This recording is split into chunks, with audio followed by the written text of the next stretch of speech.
Lalu bagaimanakah penerapan sanksi pidana serta denda bagi masyarakat yang nekat mudik di tengah pandemi COVID-19?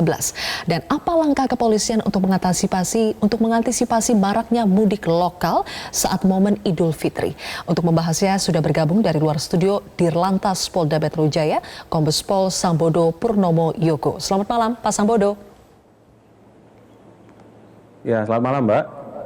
Pak Sambodo, di hari pertama penerapan sanksi pidana bagi pelanggar PSBB, apakah sudah ada masyarakat yang dikenakan sanksi pidana karena nekat mudik atau melanggar aturan PSBB lainnya selama berkendara?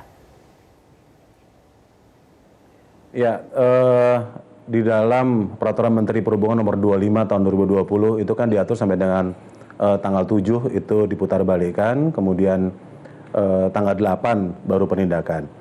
Nah ini kan memang hari ini tanggal 7 dan tentu sampai tadi sudah saya monitor dari pagi sampai dengan malam hari ini memang belum ada pemudik yang kita kenakan sanksi pidana. Yang ada memang beberapa sudah kita putarbalikkan sama seperti hari-hari sebelumnya. Kalaupun misalnya nanti ada pelanggaran-pelanggaran dilakukan, kita akan nanti melihat bahwa kalau dia melanggar undang-undang lalu lintas, tentu kita akan kenakan pelanggaran-pelanggaran pasal-pasal di dalam undang-undang lalu lintas.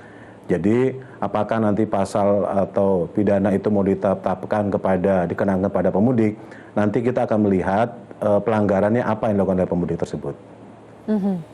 Pak Sambodo, kalau begitu jika besok ini sudah mulai diterapkan sanksi pidana, apa kriteria atau bentuk pelanggaran yang seperti apa yang akan membuat petugas di lapangan tidak segan-segan untuk memberlakukan sanksi pidana?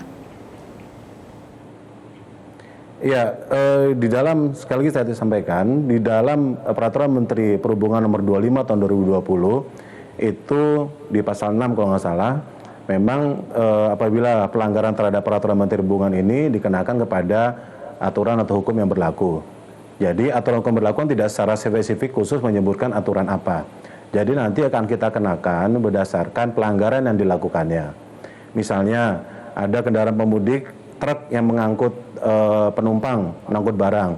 Itu kita kenakan pasal 303 di Undang-Undang Lalu Lintas, kendaraan angkutan barang yang mengangkut penumpang. Dengan ancaman denda 250.000 atau subsidiar 1 bulan. Atau dia misalnya menggunakan kendaraan pribadi, travel, gelap gitu, plat hitam, tidak sesuai dengan trayeknya, itu dikenakan pasal 308. Jadi memang ini kita kenakan berdasarkan pelanggaran yang dilakukan oleh pemudik tersebut. Tapi selama tidak ada pelanggarannya, kita tegur dan kita putar balikkan, Mbak. Oke, tapi Pak Sambodo, seandainya seandainya yang dilanggar adalah misalnya aturan soal mudik, ternyata masih ada yang mudik, atau misalnya aturan dalam berkendara saat PSBB, misalnya tidak memakai masker, apakah itu nanti akan dikenakan undang-undang kekarantinaan kesehatan atau undang-undang lalu lintas lainnya, Pak? Iya, kalau dia tidak ada tidak ada pelanggaran undang-undang lalu lintasnya, itu memang kita hanya tegur. Tetapi misalnya kalau kendaraan tersebut tidak mematuhi physical distancing, kendaraan yang mestinya 7 orang dimuat full untuk 7 orang, kemudian ketika ditegur yang bersangkutan marah-marah misalnya, melawan petugas dan sebagainya, tentu ini ada pasal-pasal lainnya. Ada pasal 212 di Undang-Undang KUHP, ada pasal 282 untuk di Undang-Undang Lalu Lintas, melawan petugas, atau bahkan ya kita kenakan pasal 93 di Undang-Undang Nomor 6 2018 tentang karantina kesehatan. Jadi itu ada level-levelnya, nanti kita lihat seberapa serius pelanggarannya, Mbak. Oke, Pak Sambodo, nanti kita akan lanjutkan lagi. Kita akan bahas lebih jauh, Pak, soal apa antisipasi kepolisian terhadap maraknya pergerakan warga di Jabodetabek saat Lebaran atau yang disebut dengan mudik lokal. Sesaat lagi. Baik, pemirsa, kami akan lanjutkan perbincangan dengan Kepala Dirlantas Polda Metro Jaya, Kombes Pol Sambodo. Pak Sambodo, kali ini kita berbicara soal mudik lokal. Pemerintah tegas melarang masyarakat untuk mudik, tetapi bagaimana dengan pergerakan masyarakat atau yang disebut dengan mudik lokal saat Hari Raya Idul Fitri nanti? Apa antisipasi dari pihak Dirlantas? Ya, kita ketahui pada saat Idul Fitri itu kan ada beberapa tradisi masyarakat. Mulai dari malamnya ada malam takbiran, kemudian dilanjutkan dengan sholat id, kemudian setelah itu mereka biasanya ada nyekar atau ziarah ke makam keluarga, setelah itu bersilaturahmi. Nah tentu beberapa tradisi ini dari sekarang sudah mulai kita himbau untuk mulai takbir keliling, sholat id sudah diimbau untuk tidak ada. Kemudian juga ziarah kubur juga kemarin juga sudah diimbau untuk tidak dilaksanakan secara beramai-ramai. Nah kemudian untuk masalah silaturahmi, mungkin ini yang mengacu kepada istilah mudik lokal. Nah tentu kita harus sama-sama dulu samakan persepsinya apa yang dimaksud dengan mudik lokal. Kalau misalnya yang dimaksud mudik lokal adalah bersilaturahmi sesama keluarga di dalam satu kota, tentu ini juga kita juga tidak bisa melarang karena aturannya kan belum ada. Aturannya hanya mengacu kepada aturan dari dalam PSBB, artinya misalnya ada seorang adik, dia tinggal di Jakarta Selatan misalnya, kemudian dia berkunjung ke rumah kakaknya yang tinggal di Jakarta Timur. Kan mereka masih dalam satu kota. Artinya selama mereka masih mematuhi ketentuan di dalam PSBB, ada physical distancing, kemudian menggunakan masker dan sebagainya, kita tidak bisa melarang, kecuali memang ada aturan baru yang menyatakan bahwa itu pun tidak boleh gitu. Yang penting dalam rumah itu tidak ada orang berkumpul-kumpul mungkin lebih dari 5 orang. Yang mungkin juga harus dilarang misalnya adalah open house yang biasanya dihadiri oleh banyak orang, itu tentu juga harus mulai dihimbau untuk dilarang.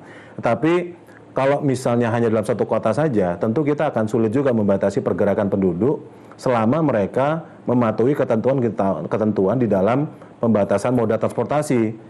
Seperti yang tadi saya sampaikan, misalnya ketentuan 50% untuk kapasitas penumpang dalam kendaraan, kemudian menggunakan masker dan sebagainya. Yang mungkin bisa kita larang adalah apabila konotasi atau arti dari mudik lokal itu adalah silaturahminya antar kota. Misalnya dari Jakarta silaturahminya ke Bandung, nah tentu ini tidak boleh karena itu sama saja dengan mudik. Tetapi kalau misalnya hanya di dalam kota Jakarta saja, atau bahkan mungkin dari Jakarta ke Bekasi, sebagaimana aturan dalam PSBB yang awal-awal kita kenakan, mungkin juga agak sulit juga kita melarang dan tentu juga akan tidak mudah untuk kita melakukan pengawasan kalaupun misalnya ternyata wacana itu kemudian betul-betul menjadi sebuah peraturan. Pak Sambodo, untuk menyamakan persepsi soal apa makna dari mudik lokal, kemudian sebaiknya aturan seperti apa yang diterapkan, apakah dari Ditlantas sudah berkoordinasi dengan Kementerian Perhubungan? Wacana atau istilah mudik lokal ini kan baru muncul sehari 2 hari belakangan ini, Mbak. Ini tentu nanti akan kita bahas bersama-sama dengan stakeholder terkait untuk kita bagaimana kemudian menerapkan apa yang harus kita lakukan ketika nanti pada saat Idul Fitri, terutama ketika mungkin Jakarta agak lebih padat dari lebaran-lebaran tahun-tahun sebelumnya, karena biasanya lebaran tahun sebelumnya Jakarta ini kosong, mungkin lebaran tahun 2020 Jakarta ini mungkin tidak sekosong lebaran berikut sebelumnya.